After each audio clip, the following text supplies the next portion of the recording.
all. What's up? It's TVMA.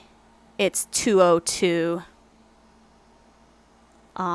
We're finally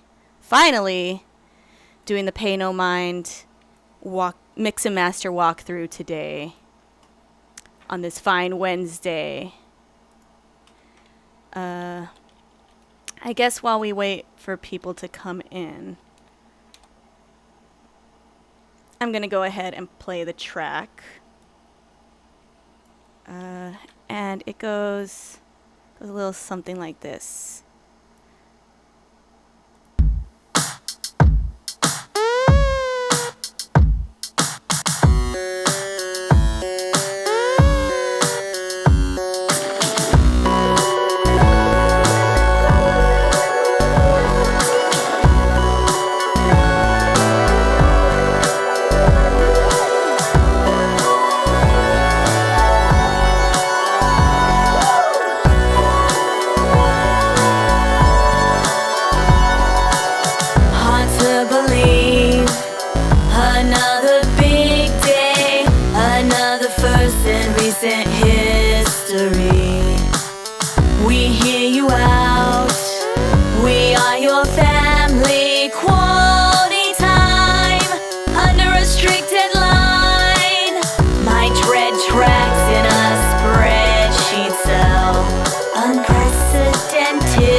Okay, so that's the end of that, of the final.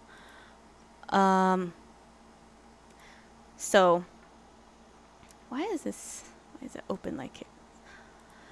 So to start off, the way I usually go about mixing and mastering is I have 4 stages. First, it's compose. So get a final composition that you're satisfied with, that you will not make any major changes to. And just have it be final. Your final composition is your final. This is the project for my final composition. The second thing in my steps is edit. So the next step of this would be, you see how some tracks right here that are muted. This is muted. This is muted. There's also breaths. So this is a song with vocals. And you can see little breaths. I'll give this one an example. See, there's breaths right here. And you want to edit all those things out. Tails, breaths. Make sure you have the correct takes you want to use. The third thing, obviously, is the mix. And that's when mixing actually happens. Mixing is a lot shorter than composition, in my opinion. And last but not least, it's master. So those are the 4 steps I like to go through. Composition, edit, mix, master. And after I do all of these, they're basically final. Sometimes I will be on the editing step or something, and I'll be like, I actually don't like this pad right here.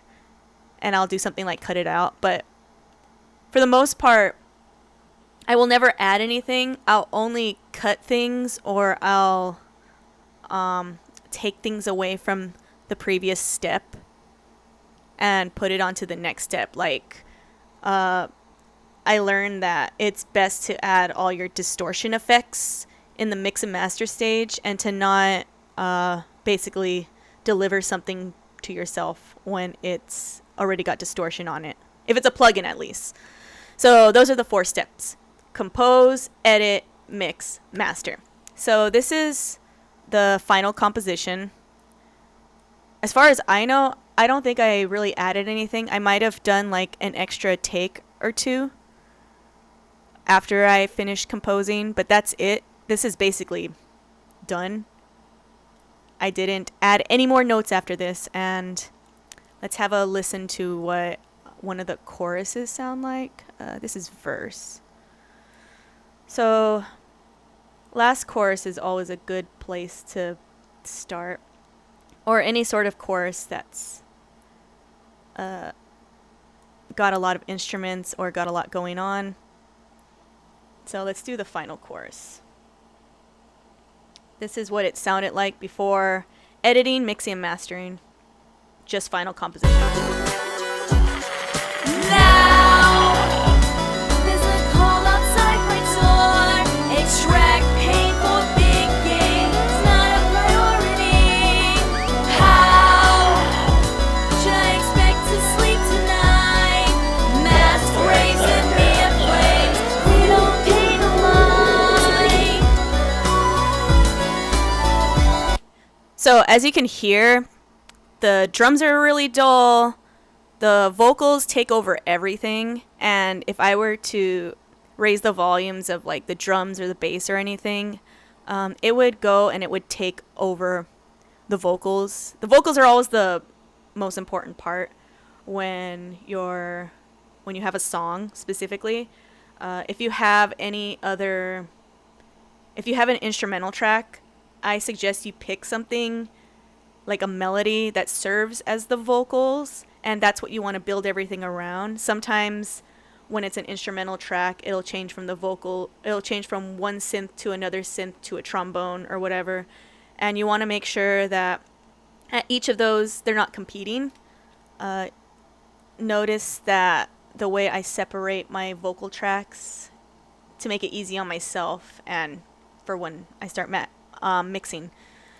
I have my verses separated from my choruses That way, when I'm just doing my regular composition, not mixing or mastering, I already have them separated out, and I can just, oh, the chorus needs to be this loud, but the verse needs to be this loud. Like you can see -2 and then -5 for the chorus. I have a cup in the way.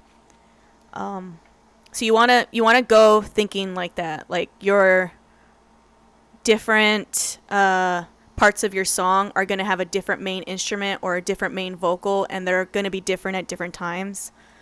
Another reason for this is that with my chorus, at different times I have multiple harmonies. Like you can see harmony. I just called them auxiliary vocals. It's just me whispering and doing a bunch of shit. And then anapest. And that's why these are a lot louder and produced differently.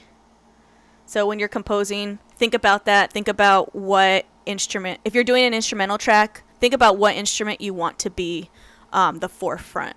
And make sure that you can adjust it so it always sounds like the forefront. But anyway, one more listen at what this sounds like before mixing and mastering, before editing, before all that stuff. There's a call outside my door. Extract pain for big gain. It's not a priority. How should I expect to sleep tonight?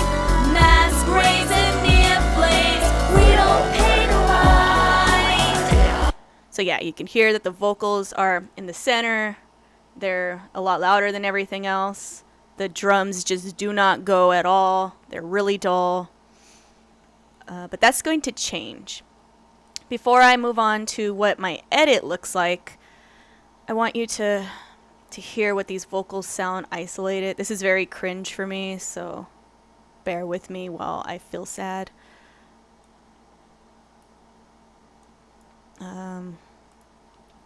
Hard to believe.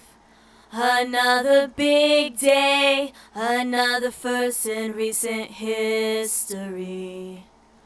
We hear you. So you can hear like mouth sounds, you can hear breaths. We're going to get rid of most of those. We're going to get rid of almost all the like tongue clicks. We're going to get rid of the breaths. Not all the breaths. The ones that sound natural and sound musical, you keep. You kind of have to do it at your own discretion. My dread tracks in a spreadsheet cell. And also some of these don't line up correctly, so we're also going to line them. All right, just wanted to give you a little sample of that. So that was the final composition. There's no edits. There's no mixing and mastering done except for like this basic EQ that I put on everything in the beginning. Let's see. On the edit, you'll be able to see. I'll go ahead and show you what little mixing I do. So this is the final edit. You saw the verse, and it was in a specific condition. And as you can see, I've chopped the shit out of this. I've realigned things. So this is what it sounds like when I've finally edited these vocals. Hard to believe. Another big day. Another first in recent history. We hear. So there used to be a bunch of mouth sounds here. Words have been realigned so they match up with each other. I need to make this less big. Yeah, so what you want to do when you're editing is, I know this sounds really tedious, but if you want your tracks to sound really good, what I suggest doing is go through every single one of your tracks one by one, listen back to them soloed, take out everything you don't need. Some of your synths have tails that bleed into different parts of the song. You don't need that. It just adds extra noise. You want your mix to be as clear as possible. And in order to have that happen, you need to have discretion. You need to figure out what you don't need. So my omnichord is like a really good example of that. So where does the verse start? The verse starts right here. And I chose to have my omnichord effects end right here because I don't want them to go too long, and they sound best when they're bleeding in about 2 measures into their, let's see. Hard to believe another big day. So I chose to have this. I didn't want it to interfere that much. It's just a long tail. Usually I don't even have long tails. Like you can see the omnichord above here. The tail ends at 13. Let's see, is there anything else that I made? And I don't have a lot of synths in the beginning. Let's try maybe this verse.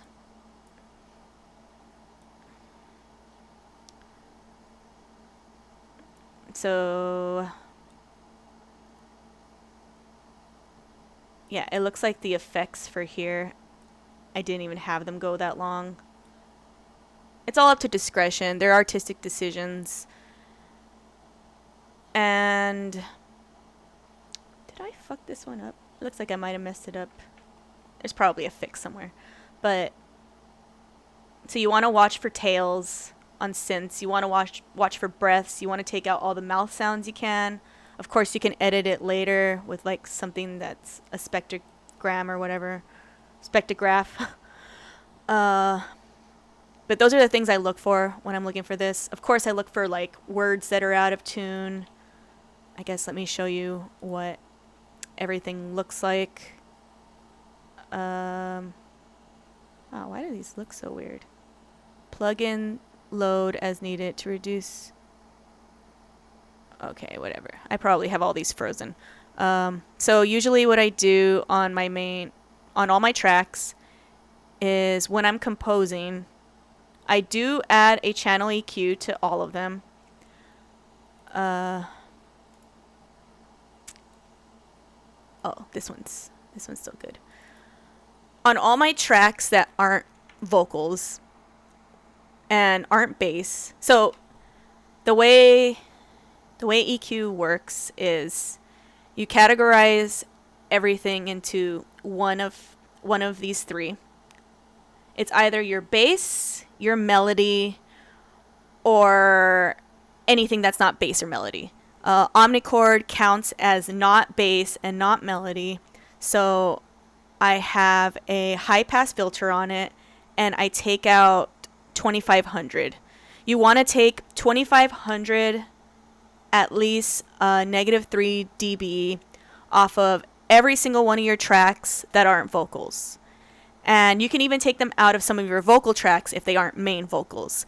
And the reason this is because if you have too much 2.5, it's actually going to give you ear fatigue, and it's actually going to eventually hurt the audience's ears too. So you want to keep that specific range for your main instruments.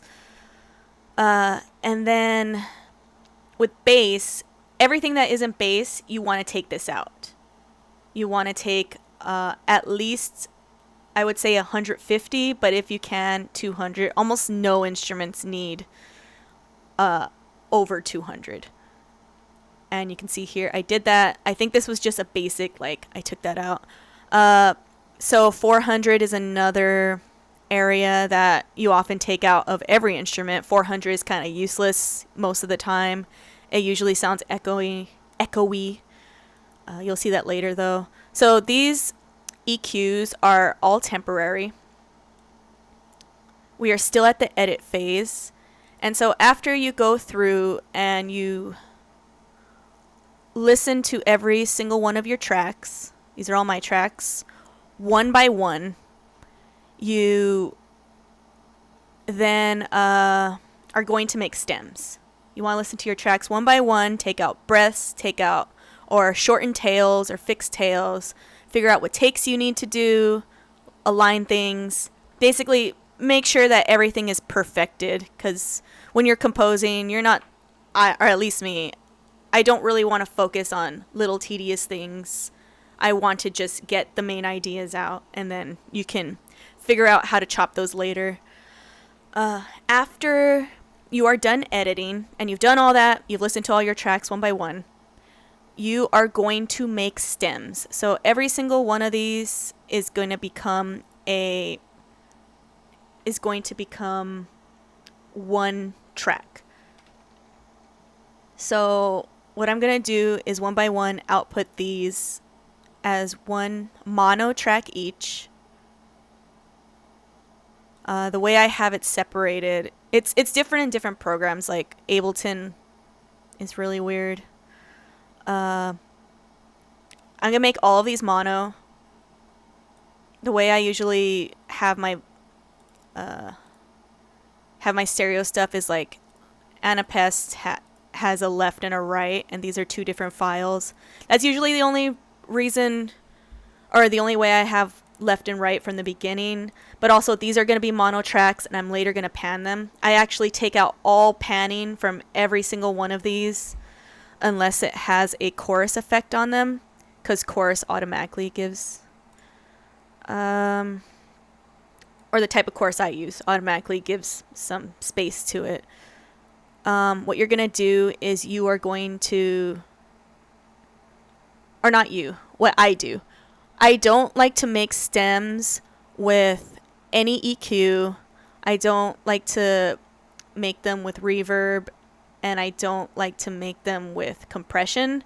I like to save those for later. The only effects I really output my stems with are like pitch correction, chorus, things that don't sound too destructive to the audio. I also learned that outputting stuff with distortion is a really bad idea, so you might want to stay away from that too. It really depends on the instrument. If you record the instrument with distortion, then obviously you can't take that out. Other mixed stuff, like I said, I don't keep any of the panning rules. I want to output almost everything to mono, with the exception of things that have chorus on them. Basically, chorus and pitch are the only two permanent changes I allow go into my stems, or pitch correction rather.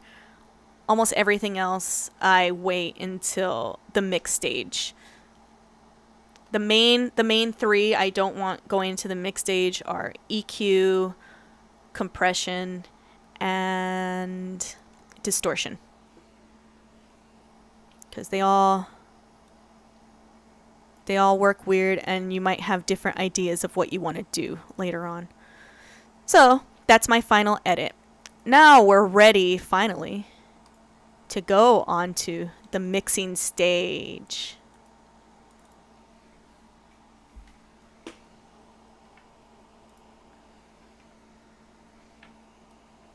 So as you can see, these are all my final stems.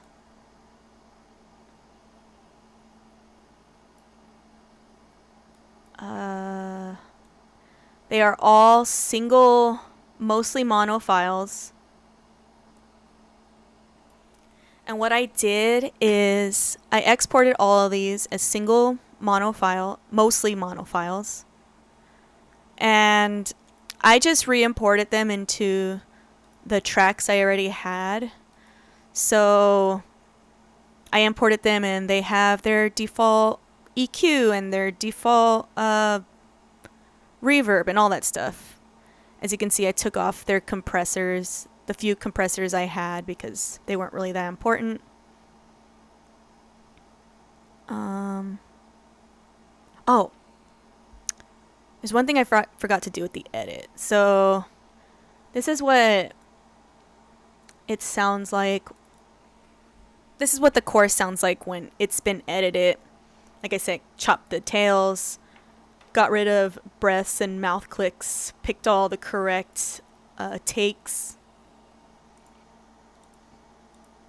There's a call outside my door.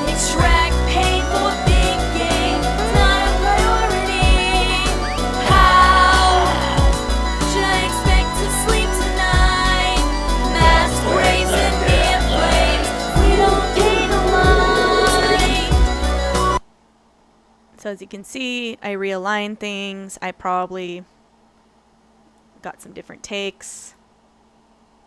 Can't see everything. It's not a big difference from the final composition, but it's still a difference. You'll still be able to hear it once these volumes start getting compressed and everything becomes more noticeable. Trust me, you wanna be able to get rid of the little tiny mistakes you made before you get to the mix, because once you start compressing things, it's going to build upon itself. All right, so mix. Oh, this is the wrong mix. It's okay. I'm still going to open this mix at some point. I just picked the wrong one. I have all these organized.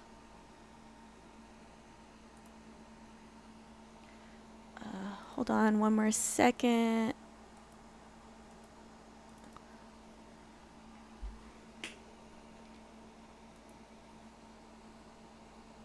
All right. So all stems, mostly mono, all good. So this is one of my earliest mixes.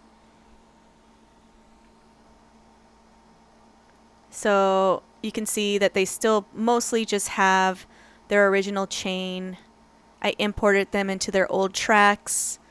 These are all the effects I didn't import them with. So here's the like basic EQ. These are all like default EQ settings I made where I just slap them on all my tracks.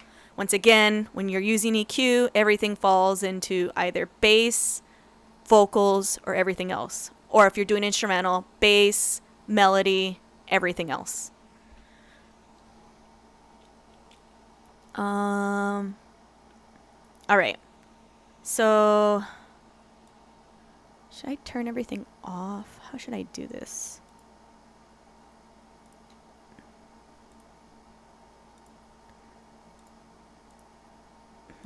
Trying to decide how I should go about this. So the first thing I want to do before I do anything else is I want to slap a compressor onto the output. So the output is what you see. Let's see. Can you see my mouse? The output is the second track from the right. And the first thing I want to do is slap a compressor on there. Not a very like dramatic compressor. It's just kind of sort of a compressor.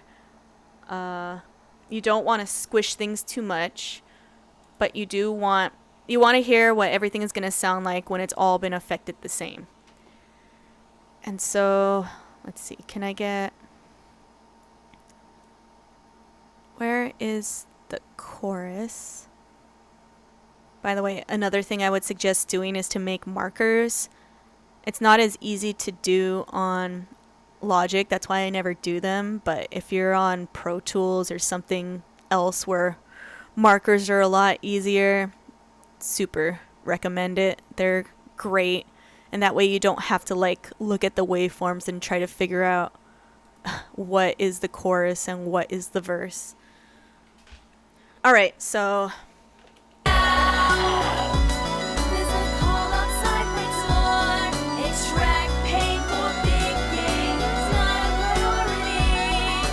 as you can see, I've already been able to even out the vocals. I haven't really done any extra processing to them, but because I created new stems and I started from fresh, another thing I forgot to mention is when I create stems, I have them all at perfect 0.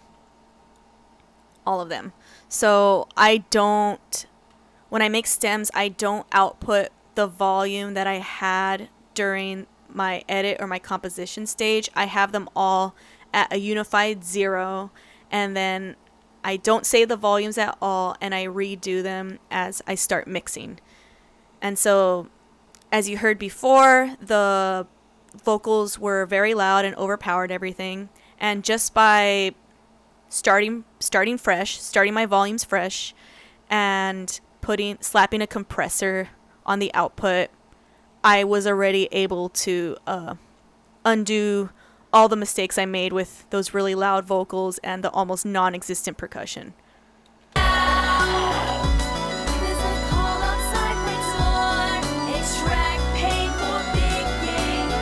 Okay, so I now have this.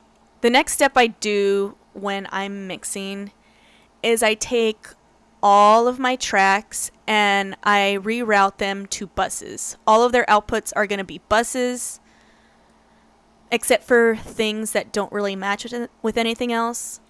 In my case, everything is either bass, ukulele, vocals, flute, omnichord, synth, percussion, or sound effects. So all my vocals are going here. All my flute tracks are going here. Omnichord. If I had other wind instruments like clarinet, or I had an oboe or whatever, instead of having a flute subgroup, I would have a woodwind subgroup. And same goes if I had violin and harp and guitar. I would have a string subgroup, wind subgroup. What you'd want to do is you want to make your subgroups based on instrument class.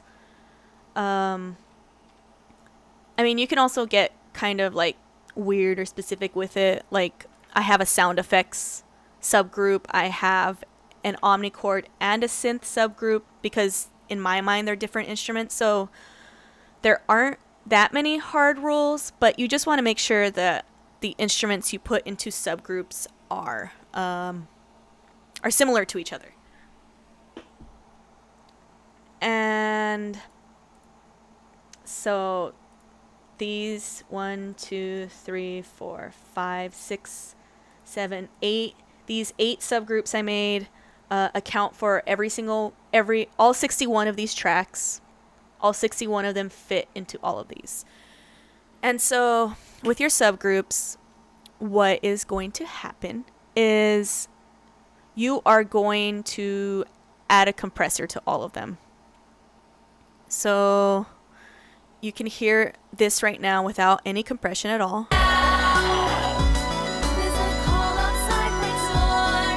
These are all just the straight volumes, a few like simple EQs, and a compressor on the output.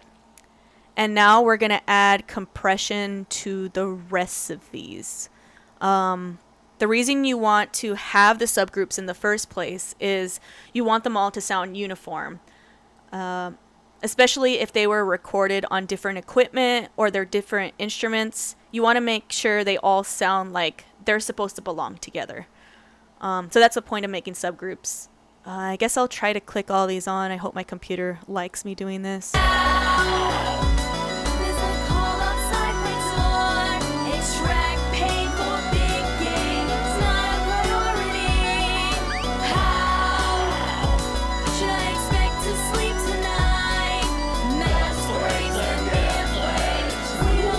So it was like little subtle changes, but it ended up meaning something. Oh, cool. I'm glad I did that. Whenever I do stuff like this to a subgroup, I always start with compression, because you want to raise. What compression does is it squishes all the differing volumes and frequencies on a track, and it makes them pop out. And I like to do EQ after, because after you can just slice off everything you don't want, like everything that's been raised that sucks and you don't want in those particular instruments or tracks. I don't have any rules about compression. I feel like I get better at it every time I do it, like understanding what everything means. So I unfortunately can't give you guidelines on what to do with your bass or what to do with your synths or whatever. I'm sure there's tutorials that better explain what the basic guidelines are for all of those, but I just do it by ear. Everybody's got their thing where they're just like, you know what, fuck it, and this is mine. So I create my subgroups, and then after that I compress all of them. And before all of that, I slap a compressor on the output while I'm changing volumes. So as you can tell, it's already evened out everything. So again, my rule about EQ is you are going to group things as either bass, vocals, or melody, or everything else. Bass, vocals, everything else. Bass, melody, everything else. And that's how I treated these EQs. All right. So my bass, usually with bass, what I like to do is I usually put a low pass filter and just filter everything out. But in this case, because the bass is really buzzy, I decided to keep the higher frequencies. It sounded better. So there aren't a lot of hard rules with music. Sometimes there's artistic decisions to be made that go against the rules, and this is one of them. It's good to know the rules, that way you know situations where they do not apply. And because this isn't vocals, I took out, I don't know why I did 2360, but whatever. Usually I take out 2500, I guess because this is a big oversweeping. So flute falls under not vocals. So it falls under not vocals or not bass. So I took out all the bass, took it out at 2500. Same thing. It should be the same thing with synth. Took out all the bass, took out everything at 2500. It looks like I didn't take out as much out as the flute because maybe there's a part or two where it serves as the melody when there's no vocals. Percussion, I only took out up to 60 because I do have a bass drum in there and I want to make sure the bass drum comes out around 100. I'll get to my bass rules, my bass versus bass drum rules in a second. I took out 400 because 400 is useless for percussion. And I took out that 2500. And then vocals falls under vocals. So I didn't do anything to the 2500. And I just took out the bass. Anna's voice is a little lower, and I think that's why I only went up to 136 hertz. But my vocals will probably be around 200 or I don't know. Wow, I'm losing my voice just talking. All right, so let's listen to what happens when I put EQ on my subgroups.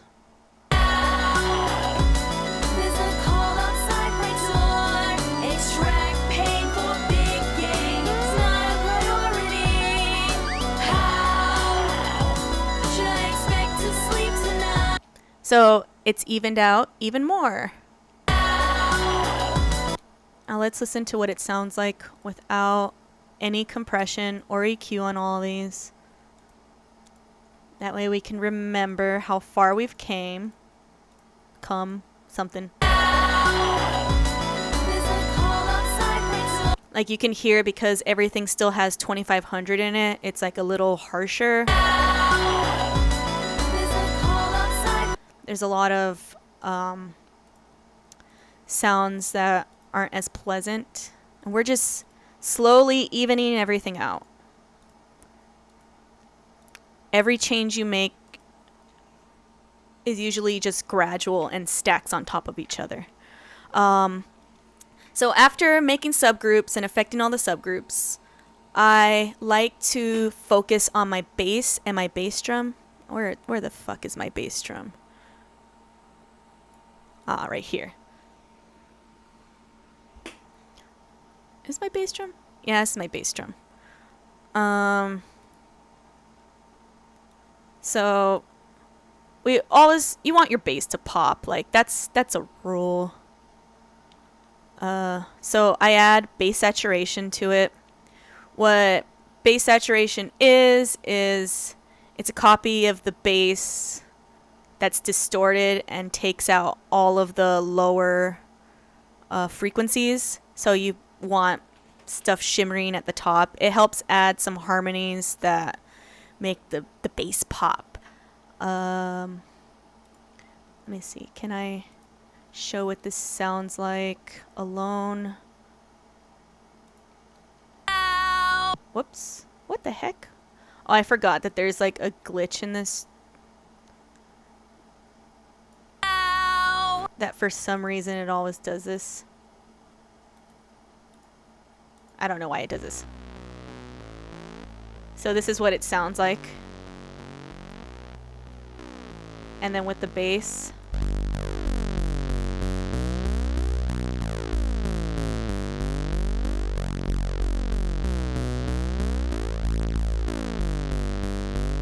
So it just makes it stand out more. So let's listen to what it sounds like next to everything else. Oh, not that. Also, I should probably... I don't know why this glitch happened. It just chose this track to never let soloed or something. I don't know. I did something weird, but...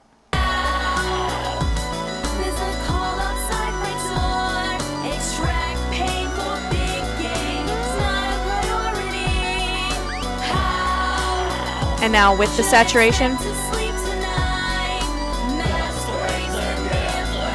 So it's a very subtle effect, and while I was mixing and mastering this song, the saturation went through a lot of changes. Like, I couldn't decide if I want it louder or lower, if I want a different pedal. So this is just like basically a for now thing, and as I add more subgroups and EQ and compression to my chain, this ends up getting adjusted, but you just want to be able to hear your bass in a really good sound. I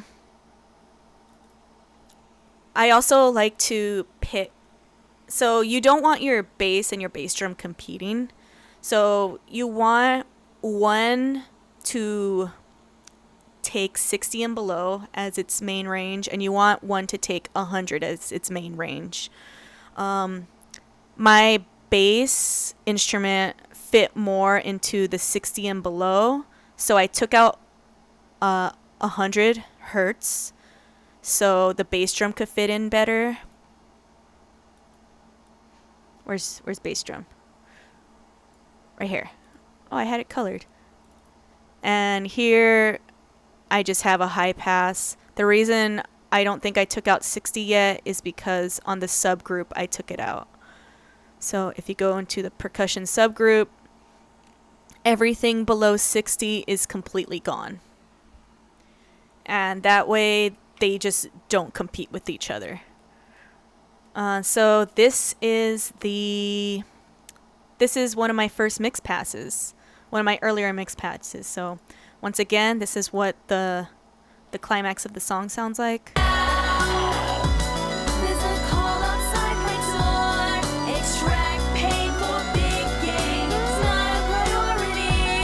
So it sounds pretty even and it sounds pretty good just by these little basic changes I made, just these early changes I made. You can get things sounding pretty decent pretty fast, and I feel like a lot of people who are beginner mixers can get their sound to sound like this without anything I just did, but it's what comes after it which makes your stuff sound even better, like even closer to being professional. I would say that there are some things I would have changed about this mix. There are some things I think I could have done better, or that I would do better now, but I'm overall pretty happy with how it came out in the end. That's why I'm confident enough to do this stream. Alright, so this is the final mix that we're going to. so we can see how far we came. Oh, hey, it's M. Oh my god, I haven't been paying attention to anything. And also, thank you, DJ. Recovery rate. Oh my god, I didn't even notice that people were commenting. I'm like so in this. Okay, so this I think is my final mix. The way I ordered it, it looks like it's my final mix. Alright, as you can see, things have majorly changed. I have added a bunch of shit to all of these. No, it's okay. It's all good. Okay. All these purple ones, these are all the subgroups I had. So we started with our 8 subgroups, which were bass, ukulele, vox, flute, omnichord, synth, percussion, and sound effects. And now we have distortion on top of the omnichord. We have separated our vocals, main vocals, background vocals, and anapest. Our effects are synth effects and synth main. There's a lot of subgroups now. And then there's subgroups. There's subgroups in the subgroups and subgroups in the subgroups in the subgroups.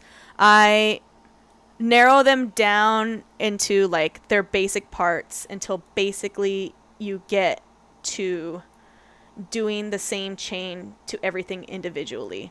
So as you remember with our 8 subgroups, bass, ukulele, vox, flute, omnichord, synth, percussion, sound effects, I did compression and then I did EQ to all of them. And after I did all of that, some of them I added some other things. I like to use ozone, not just as a mastering tool, but I often use it as my imager. So what it does is it makes things sound wider. So when you're doing something that's stereo, hold on, I need water. When one of your effects is stereo, the wider it sounds, the further away from the main stuff it'll sound. So you want your vocals to sound like they are in the center and they are like on top of the world and they're the most important thing there is.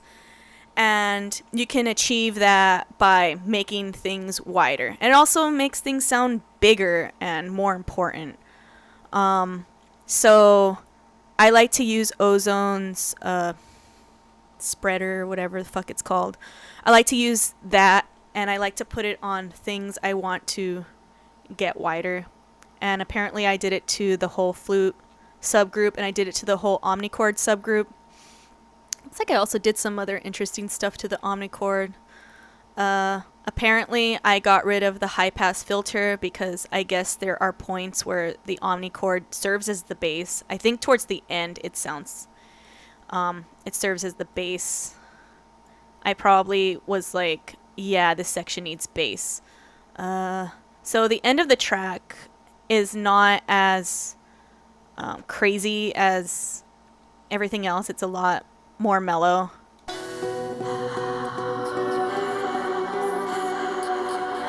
So you can hear that omnichord effect is definitely the bass, and that's the reason why I switched it. I'm pretty sure if we look in here we could probably find where I did that. Main volume. Oh yeah, so there's this green one. Yeah, so this is the point where I had a high pass filter, and then this is the point where the omnichord effects became the bass. So when we look at our subgroups, I did the same things in the chain: compression, EQ, compression, EQ. With all the vocals, we have to add a de-esser. And what the de-esser does is it makes the sibilants and it makes the S's less harsh. While I'm talking, for some of you it might be kind of annoying that you hear pops and you hear because we have a lot of sibilants, and when we're talking in real life you don't notice it as much as when it's close range, like in a mic. So on every vocal track you have, you always want to add a de-esser, and I do that later in the chain. I don't know why I didn't do it on the main vocal chain. I'm guessing because my voice is different than Anna Pest's. Like, we're at different ranges, so it looks like I didn't start adding de-essers until the second group of subgroups. As you can see, main vox, BG, and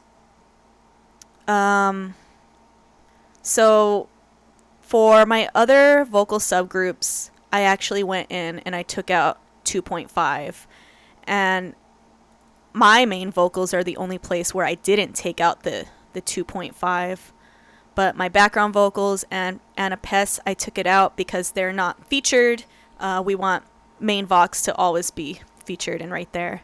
And I have multiple main vox tracks, so it served right to make a main vox subgroup. But I added de-esser to all these. On Anna's, I wanted hers to be wider, so I added the ozone imager, the sound spreader. I'll show you like what that does in the master section of this walkthrough. It looks like I also added some effects. I don't know where these go. Somewhere. Oh yeah. So for my main vocals, I did some verb. I did some echo on Anna that was only specifically for Anna. And all of these were done a little at a time. I would say from the bass going right, this is a timeline of the subgroups I added and how I added them little by little. But it's the same thing. I started with a compressor on the next group of subgroups. Then I went to channel EQ. And then with vocals, because vocals are annoying and no one should ever work with vocals ever in their life, I added extra shit because I'm a fucking idiot and I like to add vocals. What else did I did? Oh, it looks like I added chorus to one of my chains, 17. Oh, this one is very important. You almost always want to do this one if you're working with beats. Okay. So we're going to go back to the main chorus again. All right, we're going to mute this one. There's a call outside my door. Extract pain for big gains, not a priority. So I want you to notice how dull the percussion sounds when I don't have distortion over them. There's a call outside my door. Extract pain for. It's like very subtle, but if you add just a little bit of distortion and you chain it to your percussion. I did it individually with all of them. I didn't do it to a subgroup. I love seeing how other people mix. I always learn. Yeah, I know. I feel like I always like pick up like one or two strategies every time I see somebody do mixing stuff or whenever I go on Reddit or whatever. But so the way I do it is I don't do it on subgroups. I do it individually based on which percussion track it is. I didn't add any at all to my bass drum, but on my tom I did a specific level, and that way they don't pop too much and they don't get too distorted. You want to be able to like really go in there and be specific about it. I'm sure in another track there would be a situation where I just slap that thing onto one of my subgroups, but in this situation it worked better to chain it individually. It's also one of the earlier things I do. I really can't wait to go back and show you all what the final composition sounded like again, because the difference is like giant. Just doing these little things one at a time.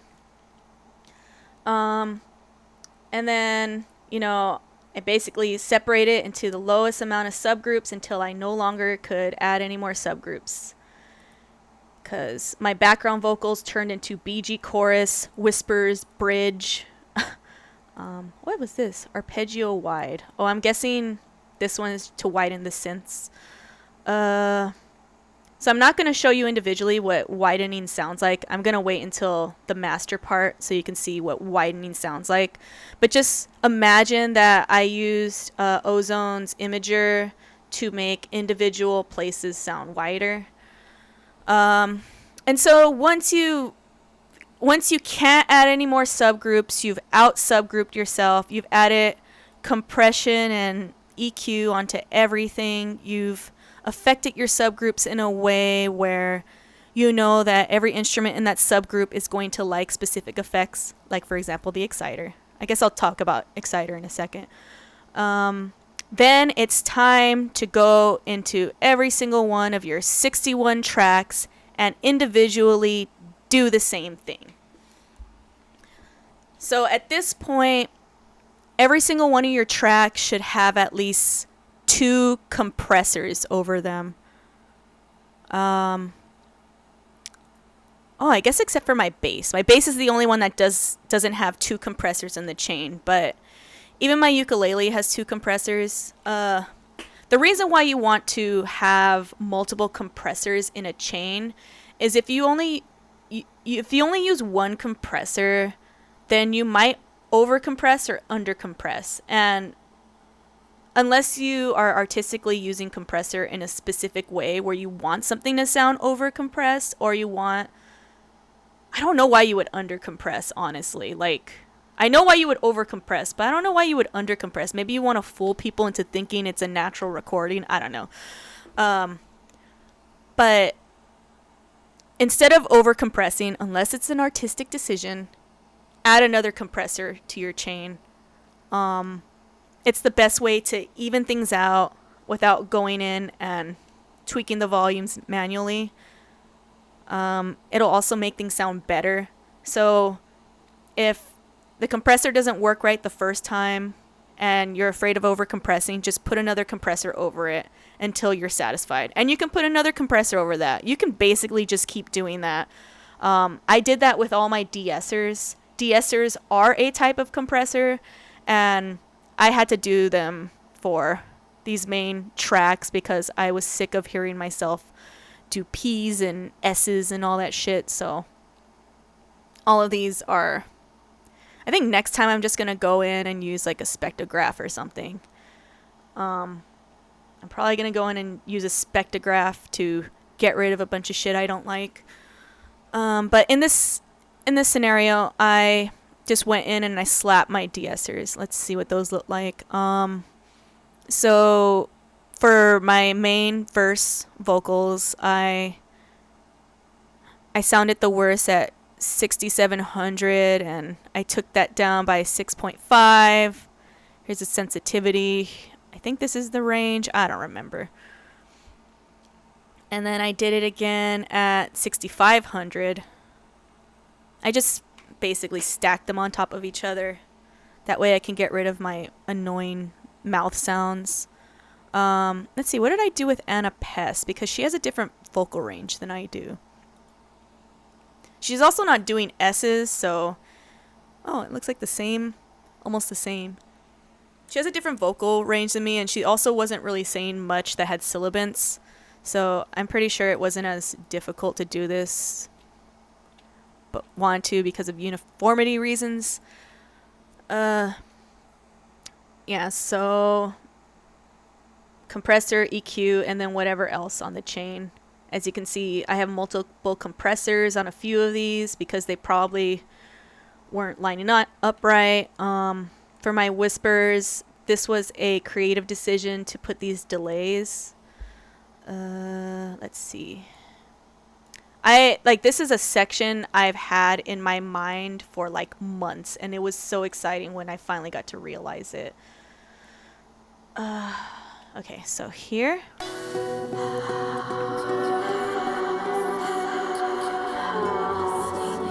So that was achieved through these delays.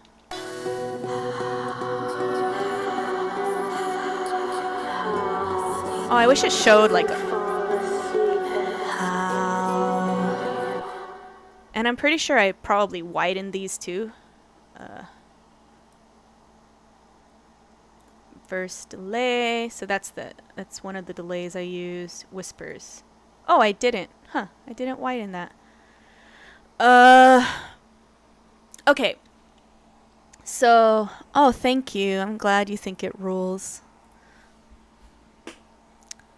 So that was how I did delay. Or why I did delay. That was an artistic decision. I guess let me show you what Exciter does. Exciter is kind of like the bass saturation in that you use it so you can add harmonies and make the vocals pop. So instead of making the bass pop, you're making the vocals pop. Let me see if you can tell the difference. I can tell the difference. My mind's eye can tell the difference. Okay, where in the chain did I add it? Okay, so here's without Exciter. Hard to believe, another big day, another first in recent history. We hear you out. And with Exciter, We are your family, quality time, unrestricted. so again, the difference is subtle, but it sounds brighter. It sounds. You want to put Exciter on things that are featured melody or vocals. You want to put that on them sparingly or when appropriate. That way you can make things brighter. And it's kind of like what the bass saturation does, which is distort high frequencies so things pop. That's how Exciter works. Let's see. What else do I have in these millions of compressors? Again, you want to go in, compress everything individually. So for my EQs, what I did is so again, vocals, bass, everything else. Vocals, melody, everything else. Those are the three groups you're going to use when it comes to EQ. So this is vocals, but it's not main vocals. So it doesn't fit under vocals. It fits under everything else. I still went in, took out 2500.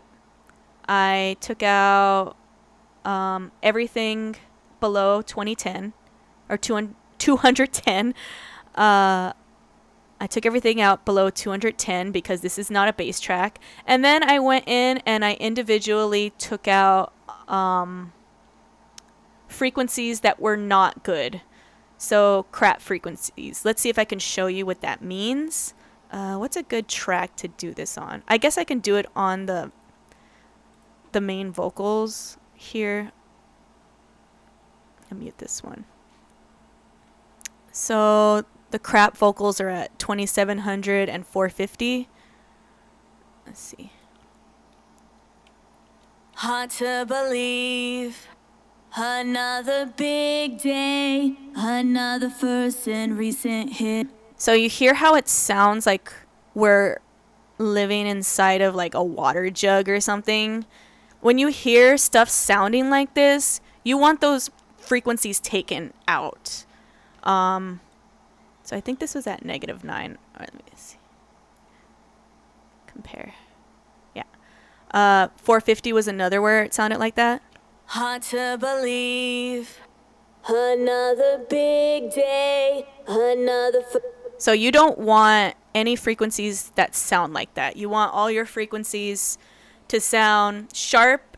And what I do is I go in to every single one of these tracks individually and I take out everything that sounds like that. Sounds like it's underwater or echoey, just like all the gross stuff.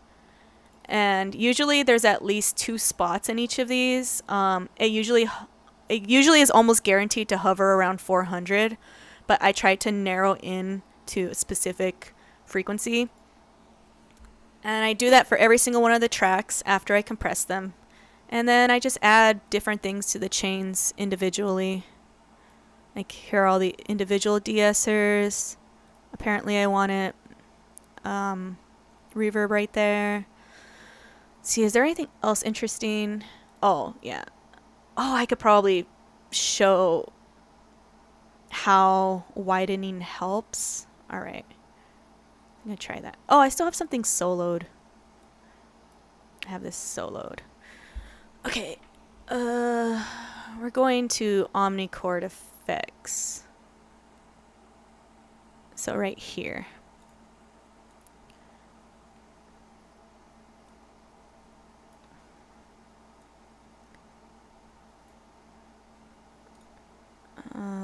And where is it? All right, so we're gonna listen to how this sounds like without widening and with widening.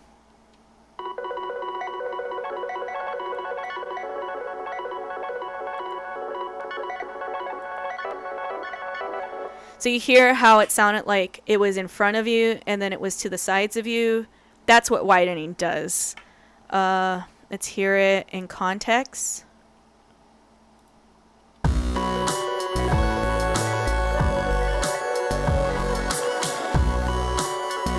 Without and with. So it like makes space so you can hear everything in the center. Yada yada. Is there anything else interesting before I wrap up this section? Yeah, so I think I've said everything interesting for the most part. So you follow all this. You're mostly happy with your mix. You're ready to move on. You're ready to finish this. So the very last thing you do is you go in and you bus everything to reverb. And for us, that's bus 25. It is possible to bus your main subgroups to that, but I like to do it individually. The way you want it is you pick a reverb that you think is going to work for the overall song. I usually just start with the default one. I'm not really that picky. And then you divide how you're going to do the reverb based on how the track fits into your mix. The more reverb that's added to something, the farther away it sounds. So everything that's like a main aspect of your music, like for example, main vocals or something with the melody, you want it to have the least amount of reverb as possible, but you still want it to have reverb, or you still want it to have like the track reverb. That way it sounds uniform with everything. The reverb is the final thing you want to do in order to make all your tracks sound like they were recorded in the same room.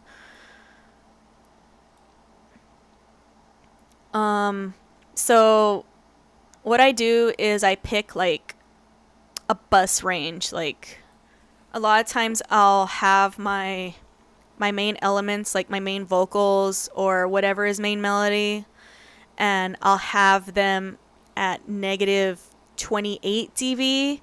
And then the stuff that I want to be the most in the background, like my pads, I put them at like negative 10 dB when I'm adding the reverb bus. So the more far away from you want the sound to be, you have the reverb be louder. And the closer you want the sound to be to you, you have the reverb quieter. And I pick like 5 different dB ranges. Like I'll go negative 28, negative 25, negative 20, negative 15, negative 10. Like I'll do something like that, and then I'll adjust as necessary. Like, oh, that sounds way too far away. Or, oh, I think the vocals could use a little more reverb. I'll add that. Oh, I just realized there's some other things I want to show. I could still show those. I'll do it after. All right, so I'm going to show how that works. This is 25.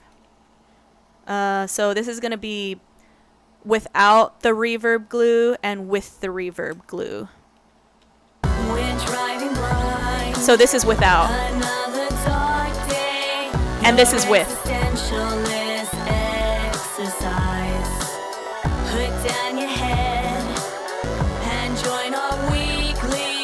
And this is with.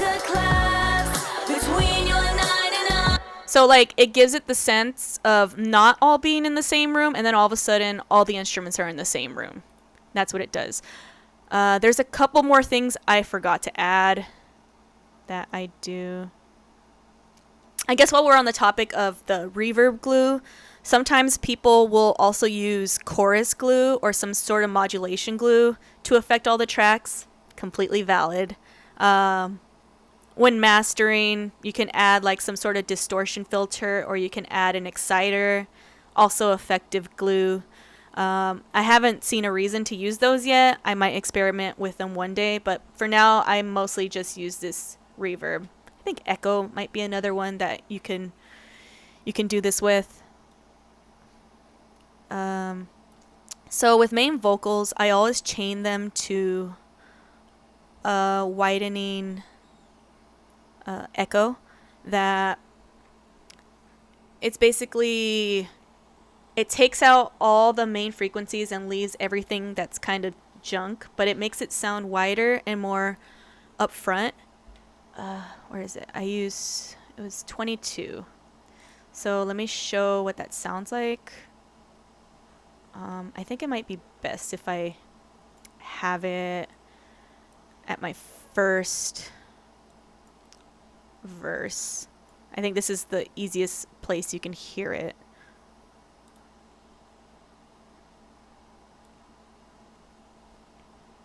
Okay, so I'm gonna mute it. Hard to believe another big day, another. And this is what it sounds like with it. We hear you out. We are your family. Without. Quality time under a strict deadline. With. My dread tracks in a spreadsheet. So you can hear how the vocals go from sounding really dry and plain to like sounding like they're really big and in front of you. And that's what this kind of vocal delay does.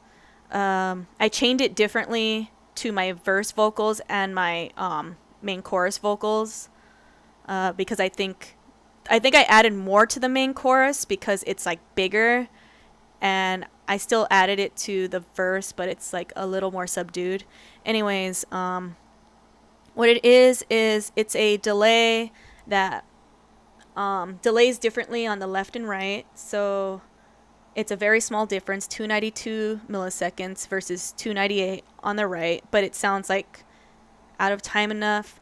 And you also want to get rid of all your low cut, all your high cut, so it just sounds really tingy. Love you. Okay. So this is what it sounds like. Thank you. Talk to you later.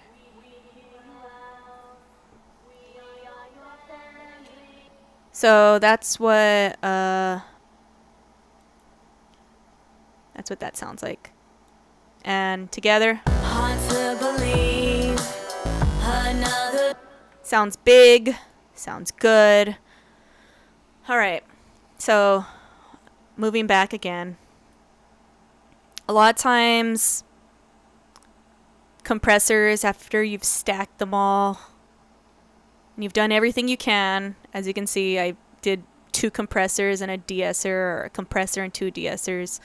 Sometimes it's still not okay, and you have to go in and you have to do vocal rides.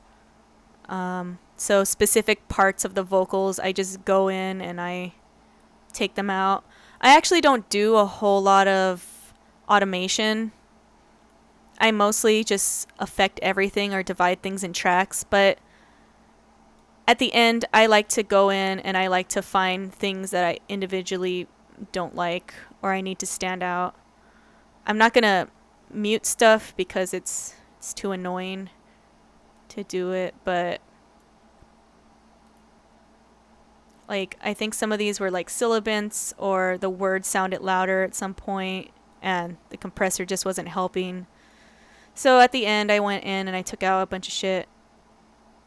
Looks like I did it for a few tracks. Oh, the end I had the flute echoes louder here because there was less going on. You get it. What was this one? Oh, this is pan.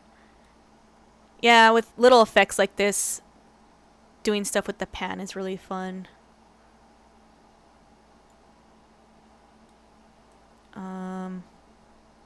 Yeah, I don't do a whole lot of automation, but I do it when I feel like being nitpicky or there's specific things compression can't do or doesn't want to do for me. All right, so final mix. Final mix is done. We already know what it sounds like, and it's now time to head to the final step.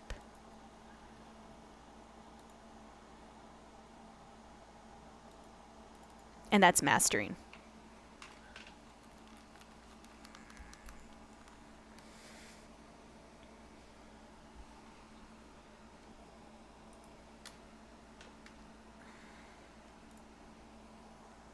Okay, so mastering. These are all the final mixes of all my tracks. But the only two we're really concerned with right now are Pain O' Mine and White Horse Chill. So I'm going to go and I'm going to hide everything that isn't Pain O' Mine or White Horse Chill.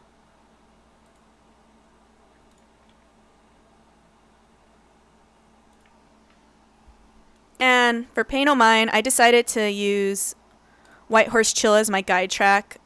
Too Mellow did this mix, but next time I'll probably use one of my own mixes or a song I really like. You could basically use anything for your guide track. I decided to use White Horse Chill. I should probably take this off. And then what I want to do is I want to see how loud this is.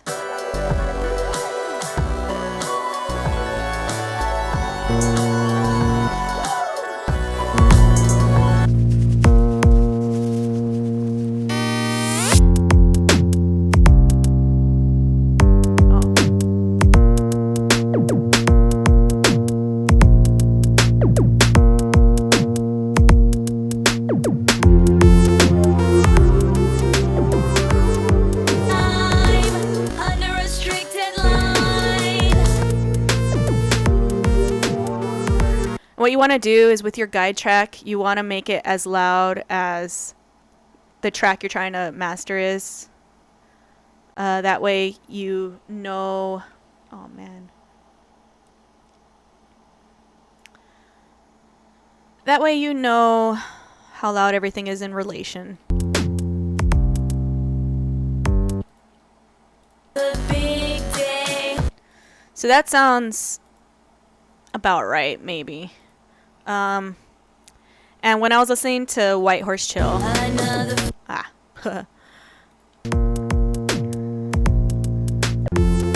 I especially want to go to the climax of the song.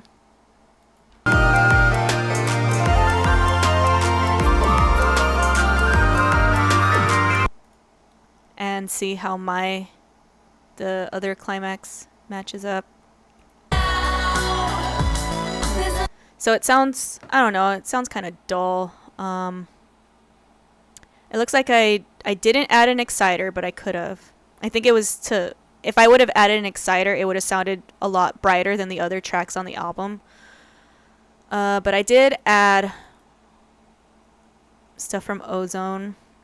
And compared to White Horse Chill, I notice I put the spectrogram.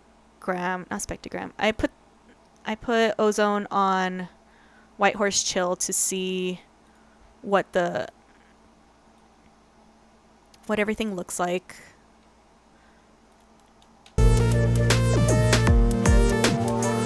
And I also have a good old loudness meter.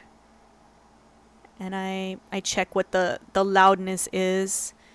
And I don't do it exact, but I try to get a feel for it. Like, there's a bunch of advice out there that says you have to have everything at this level and you have to do this, but I don't know. I was a lot more chill with it. I also don't have a perfect room, so it's not like a lot of that stuff can benefit me. As you can see, I'm really detailed with my mix, so I don't know. I have a good mix. It's fine. But I did look at what this looks like through the equalizer, and I did look at what it looks like through the loudness meter. And that's how I made my decisions for this. So like, I needed to take a little off the bottom to match, and I needed to raise some more at the top. And then imaging. I don't really think I used the imager to match White Horse Chill. I did it just to give the track more pop, but again, I'll show you what the imager did. When driving blind, another dark day, your existentialist exercise. So as you can hear, everything sounds wider. Oh, I forgot to mention, I'm going to go back and mention that at the end of this video, just because I forgot about it, and it's one of the most important things about your mix. I'll worry about it later. But anyways, so I did this to match White Horse Chill. I did little subtle stereo effects. You always want to be subtle with your final master to make it bigger. This is a not destructive. This is an edit that is adding like noise to your track, so you don't want to be too crazy with it. And then finally, I got this shit to 0. Put down your head and join all. And I also followed what the loudness is. I used my loudness meter. I can't remember where this sat. I want to say it was somewhere around -10 or -9 or something. But whatever I did, it did match White Horse Chill as much as possible. This track was mastered a little louder, so I was like, I like this level, and I did that. Usually you don't want to be at 0, but I said fuck it, I want my tracks to go to 0. Most of the tracks I listen to are at 0, so that's what I decided. And yeah, so this is what it sounds like before the master.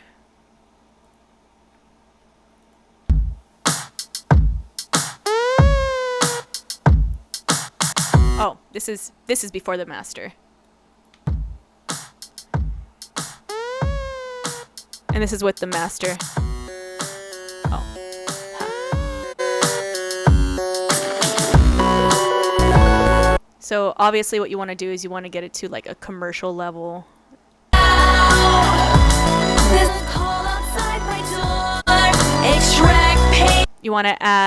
You want to get the volume to a commercial level while also doing any other final touches. When I was listening back to this earlier today, I kind of wish I would have added an exciter, which is, again, distorting the higher frequencies, because I think it would have sounded cool, but I ultimately didn't decide to, I think because it wouldn't have matched as well with the other tracks, but this is what it would have sounded like with an exciter. Unclaimed now. There's a call outside my door. Extract. It's subtle, but it would have been pretty cool. Other things you can add are like distortion filters or whatever, and I ultimately only did the bare minimum, which was change some things here, widen it, and then bring it up to the final volume. So the last thing I wanted to talk about, because I forgot to, and it's very important, but when you are mixing, I'm loading up my mix. This is the last thing I'm going to talk about today, so I hope you're prepared. When you mix, you want to make sure that you are mixing as quiet as possible. So you don't you want everything to sit around negative 10 dB and to not go above negative 6 dB. You want it to be quiet. You don't want to mix loud. And the reason for that is your ears are really bad at interpreting bass. If you hear bass, your brain thinks that something is very close to you. So over time, you will think that your bass is too loud and you will lower it and keep lowering it and keep lowering it. And then that's why sometimes you'll listen back to a mix and be like, where did the bass go? And it's because you need to mix that quiet. When you can't hear your mix and you are tempted to raise the volume on your mix, you have two options. Instead of raising the volume of your mix, lower the volume of your mix, or you can go do something else. Oh, third option, change what you're listening on. So if I'm listening to speakers and shit's not sounding right, I'll just switch over to headphones. I know they say you're not supposed to mix on headphones, but I did for half of the time. Your ears usually have a 15-minute max until they get tired. So it's common to switch between things every 15 minutes or to like walk away and do something else to reset the way you're interpreting frequencies. But my mix does not, I don't think it goes above negative 6, but I had it hang around negative 10 for the most part. So it's at negative 7.3. This is a loud section.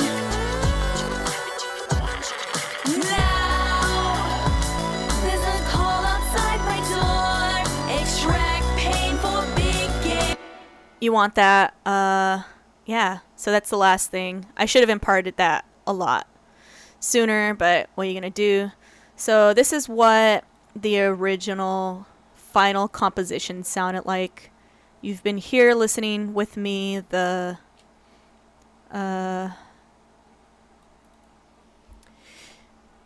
been here listening with me various stages of the mix. Here is where we came from. This is what it sounded like when I was done composing it.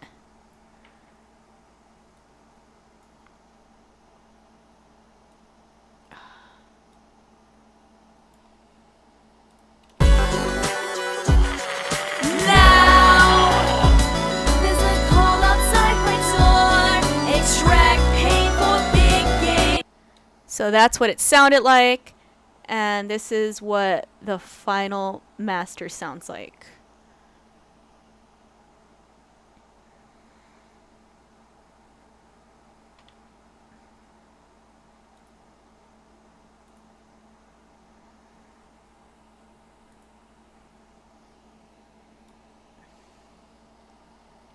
Is it...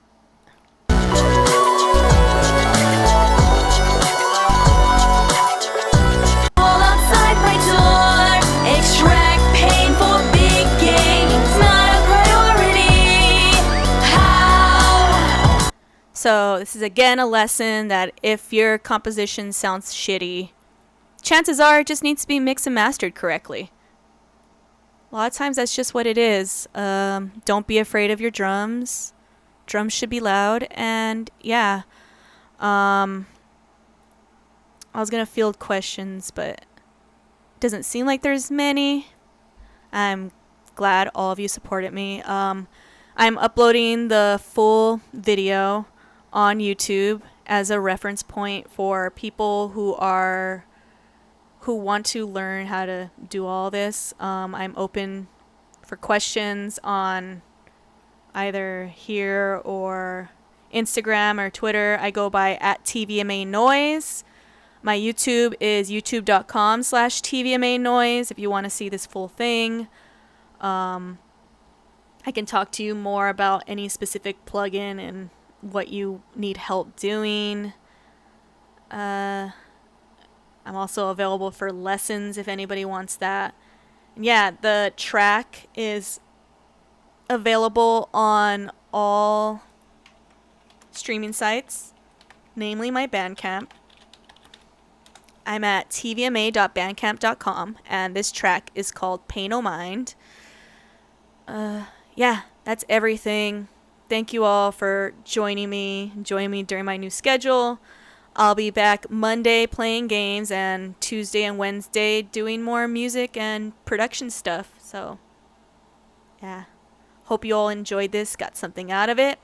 Find the whole thing on YouTube, youtube.com/tvma noise. Thank you all for letting me do this. Bye.